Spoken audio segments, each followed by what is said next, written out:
Di po talaga ako, nakatingin sa panlabas na itsura. Makapal yung mukha ko because I did my part as a screen partner. Ginalingan ko yung trabaho ko. Lumago yung promotions mo at mas umingay pa yung YouTube mo. So, tas lang tayo. Ka na ba sa kanya? Sure. Okay, sure ka na ba sa kanya? Hindi. Hindi. Okay, you can pop his balloon. Bakit open up yung balloon niya? Gusto ko na matangkad. Oh, so sa height. Pero other than that, type mo ba sana siya?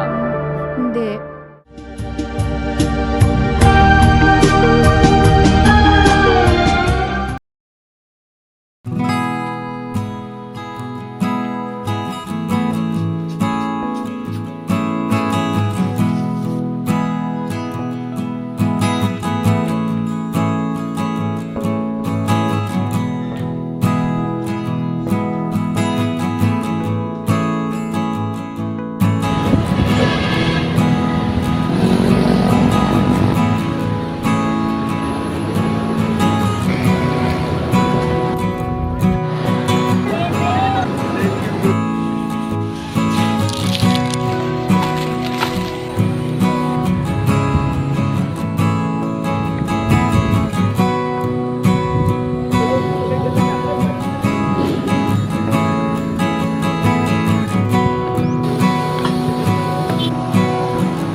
If you struggle with lust, this is probably the best advice I could ever give you, and it's helped me out so much during my own battle.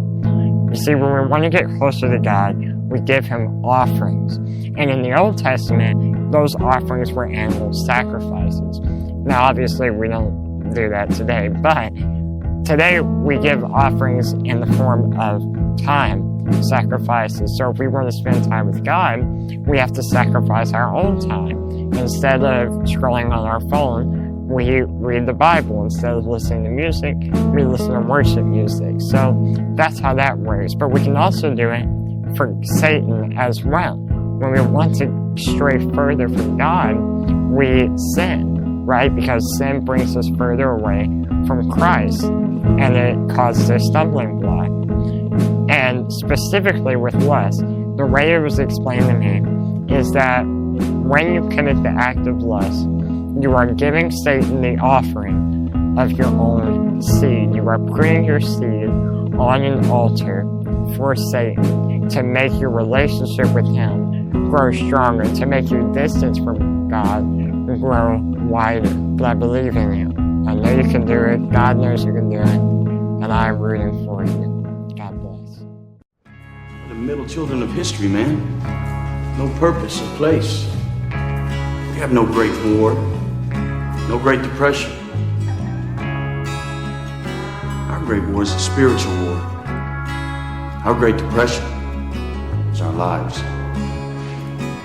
Ang end beneficiary sa mundo, tao.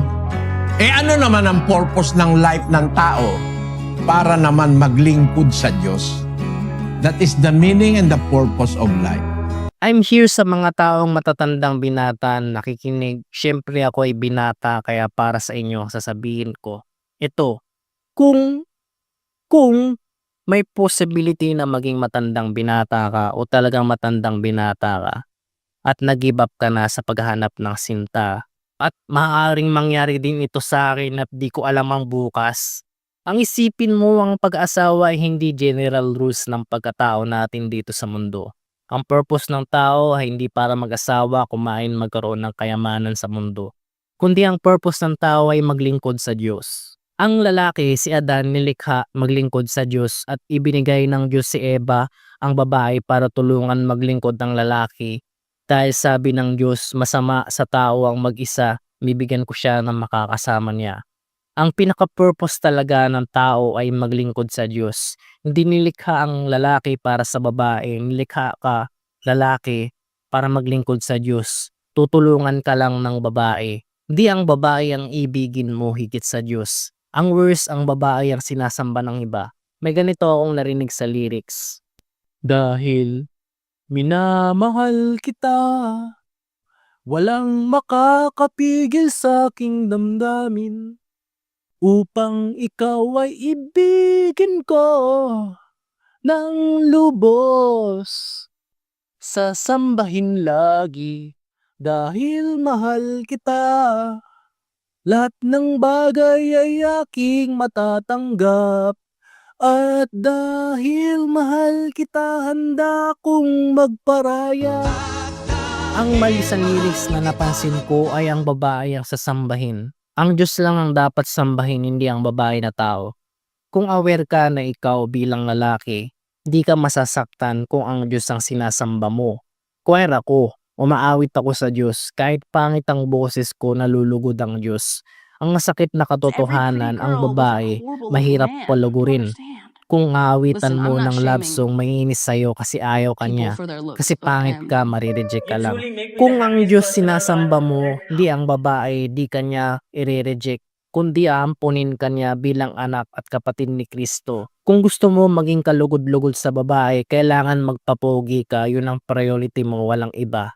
Kasi may mga ibang babae tumitingin sa muka, ang Diyos tumitingin sa puso, di muka. Kaya importante ang malinis na puso, di muka. May mga tao na magandang muka pero ang puso pangit. But inside, you're ugly. Seems like you're pretty skilled with your hands. I bet you're pretty popular with the girls, aren't you? Skill has nothing to do with it. It's your looks that count. Best advice is the advice of God than the entire manosphere. Ang best advice ng Diyos kaysa sa lahat ng advice sa manosphere. Ito ang complete summary ng entire manosphere. Blue pill, red pill, men going on their own way, black pill, at white pill. Ang mga pill na sinasabi ay gamot sa lahat ng iyong problema base sa paniniwala ng mga pills na ito. Maaring ma-encounter mo ang mga ganitong pills kapag ikaw ay nag-search kung paano magkaroon ng girlfriend. Ganito, parte na nating mga tao maghanap ng asawa. Di natin alam ang dami palang problema na may encounter once na nasain mo magkaroon ng asawa. Dating is everything. Na kung nalaman mo ang mga bagay ng paghanap ng asawa, nalaman mo ang lahat ng mga bagay ayon sa science, history, psychology, philosophy, mathematics, literature, art, music, economics, political science, sociology, anthropology, linguistic, education, engineering, medicine, law, theology, at technology. Once lahat ng kaalaman na ito ay malalaman mo once na magbibinata ka at maghahanap ng asawa. Once a man is rejected by a woman, a man becomes a philosopher. Kung ikaw ay na-reject ng babae, ikaw ay mag-overthink at papag-aralan mo ang lahat ng mga bagay. Bakit ka na-reject? Pinapag-aralan mo ang science, psychology, sociology, etc. Once na ma-reject ka ng babae, hindi mo namamalaya na pinapag-aralan mo ito once na manood ka ng video sa YouTube na how to know if my crush likes me, how to attract girls. Nakaka-cringe at nakakatawa. Pero ito ang totoo. Once na nasain mong mag-asawa, ang dami mong papag-aralan hanggang sa magkaasawa ka. Ganito, malaman mo man lahat ng kaalaman kung walang Diyos, maniwala ka, mafe-fail ka maghanap ng asawa. Marahil ang asawa mo ay asawang masama, inaaway ka, wala kayong kapayapaan. Kung sinusunod mo ang payo ng red pill, gusto ng babae pera, edi pera lang ang gusto sa'yo ng babae. Kung sinunod mo ang payo ng black pill na kailangan pogi ka, edi gusto na sa'yo ng babae pogi. Paano na pag may mas pogi sa'yo, edi maagaw pa ang asawa mo. Ganon ka brutal pag black pill ka. Ang blue pill naman nasa pantasya ka na akala mo gusto ng babae. Yun pala hindi. Na kasi naniniwala ka na ang personality ang mahalaga. Naneglect mo na ang pagsusumikap sa buhay at pag-aayos dahil blue pilled ka. Naniniwala ka na wala sa looks, money, status ang gusto ng babae, kundi personality. Maganda nga ugali mo pero hindi mo naman inaalagaan na sarili mo. Pangit ka at mataba. Di ka magugustuhan ng babae. Kasi in reality, ang mga babae gusto pogi at nakakabuhay ng pamilya at the same time. At ang white pill naman, tanggap mo na kung ano ang nasa iyong kontrol na baguhin ang sarili mo. Kung di kaya yaman at maging pogi, pero ang nagsi-self-improvement ka pa rin at nagluloks maxing ka pa rin kung white pilled ka. Ganito, ginawa mo na lahat ng blue pill, red pill at black pill at white pill. Lahat ng ginawa mo na para mapalugod ang babae. Ang mga pills na ito ay levels of awareness ng katotohanan. May mas katotohanan pa ba sa lahat ng pills na ito? Ang katotohanan pa dito ay ang payo ng Diyos sa Biblia. Na sa Biblia mababasa lahat ng science, history, psychology, philosophy, mathematics, literature, art, music, economics, political science, sociology, anthropology, linguistic, education, engineering, medicine, law, theology, technology. Ang Biblia ang best-selling books all over the world. At dahil sa mga kaalaman na ito, ganito, kung pagod ka na kakapakinig ng mga payo ng tao, kung anong pill siguro ay introduce ko naman sa inyo ang makinig na tayo sa payo ng Diyos. Kung ang Diyos nagpayo sa iyo, effective iyon. Lahat ng mga bagay dagdag na lang sa iyo, pati asawa mo. Dadapwat hanapin muna ninyo ang kanyang kaharian at ang kanyang katwiran at ang lahat ng mga bagay na ito ay pawang idaragdag sa inyo. Mateo 6:33. So ngayon natapos na ako maligo. Tingnan nyo, basa yung buho ko. At kakatapos ko lang magsabon ng Kojic sa aking muka. Kaya ang gagawin ko naman ay magre-razor ako. Aalisin ko yung buhok sa mukha ko.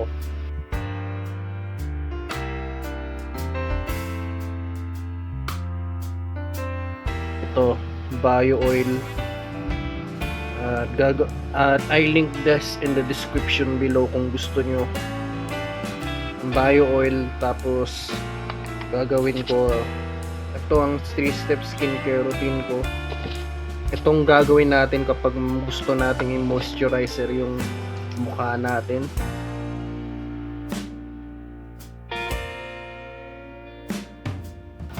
I link this in the description below kung gusto nyo. Ganito ako gumamit ng gua sha.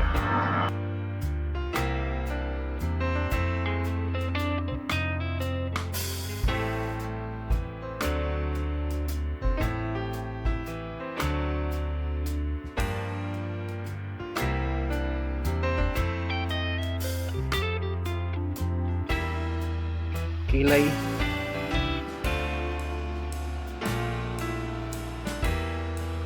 Buhok. Para may circulation yung parang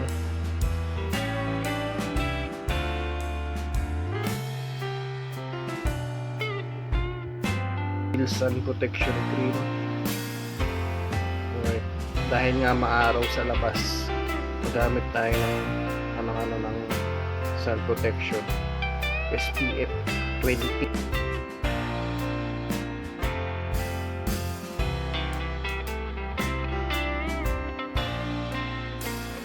Alright. Alright, pogi na ba?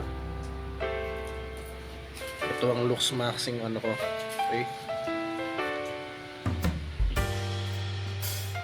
Pogi na ba? So take a picture. Alright. Yeah. Looks maxing period. So thank you for watching, folks. Ganito sa summary ko lang ang aking cleanser ay ito, beauty soap, whitening soap, ang Kojic. Tapos maglalagay tayo ng moisturizer na bio oil. Tapos itong gua sha ay mamassage natin yung mukha natin. Tapos itong Maxipil Sun Protection Cream. Do this daily at magiging magandang skin nyo araw-araw. So yeah. Alright, let's go. Pino Henry King.